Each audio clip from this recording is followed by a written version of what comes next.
Hey, Howard. In case you need a lawyer, here's my business card.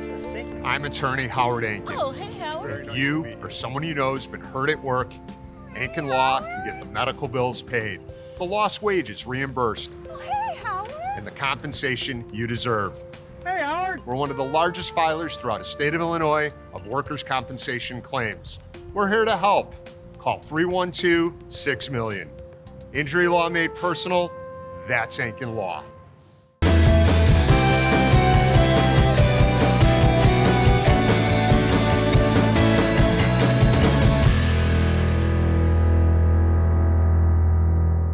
I think right now, we obviously feel like we're in a good spot, and we got to continue to do that. And that's just, doubling down on the things that have gotten us this far.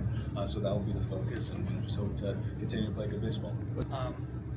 It's just what our coaches keep telling us is, we're a team that's never gonna, give up or back down, until the game's fully over. But I don't know. I just think that's who we are. We're all going to compete to the end.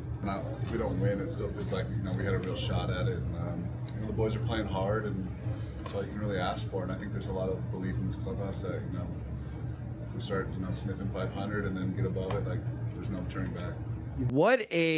First of all, great series for the Chicago White Sox, sweeping the Los Angeles Angels. James, that Monday night has to be. It's an instant nominee for wackiest game of the year for the White Sox. I felt so bad for you because it was already a long day having to wait around. And then first pitch was announced at 9:40 p.m. And I know you were still working. I was still working on videos until 1:30 in the morning. But the White Sox came from behind to win that one. They came from behind on Wednesday to walk it off against the Angels. What's the vibe like within the White Sox clubhouse after that series win? I mean, they were happy. They tend to be. I would say it's been a loose, or at least what's been kind of defended as a loose atmosphere all throughout the season, even when they were kind of struggling or not scoring in Kansas City. Pre-game was a pretty loose group. I think they kind of have this combination of not real burdensome level of expectations. They certainly expect to be better. They expect to be hanging it in, but they're really in this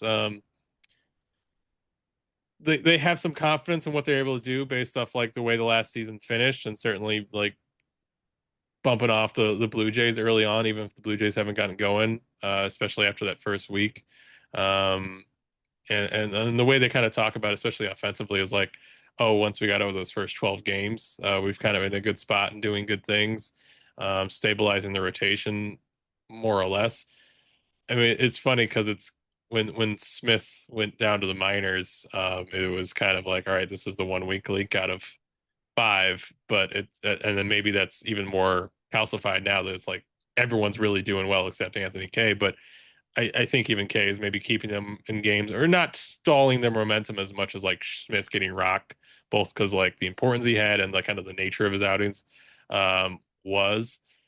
So it's good. Mike Vassal's waving his Harry Potter wand around. They have a lot of people who are at the center of their clubhouse who are kind of good glue guys. I'd really put Miguel Vargas and Davis Martin, those guys playing well. I think maybe lifts all boats even more than your average guy, given their role in kind of setting the vibe and setting the approach to the group. So it's positive. I don't think it's insane in terms of we're gonna win this division. I think they view why not us? Why can't we hang around for a while, more than it's we're gonna do this.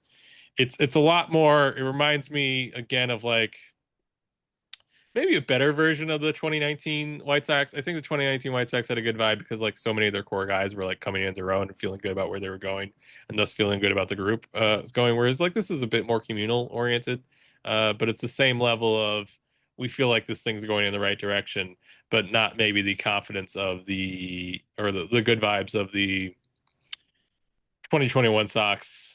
Especially first half, where it's we think we're big dogs. We're gonna assert ourselves. At least when that team did have good vibes, that sort of thing. It's not we're world beaters type of good vibes. It's we believe in what we're doing, and we're seeing signs, and we're seeing real things to grab onto, and so we're feeling good about that type of good vibes. Which I think are better. I think it's better to be getting A pluses in the remedial class type of atmosphere than like we're doing well in our 400 level course, but every day we know we have to work type of feeling. One's what you obviously want to get to, but as far as like feeling good and like you walk in and nobody's really that ticked, I think this one's better. Well, that's like a Uh, continuation of the second half, right? Totally. Basically, yeah, in terms of some continuity from, finishing.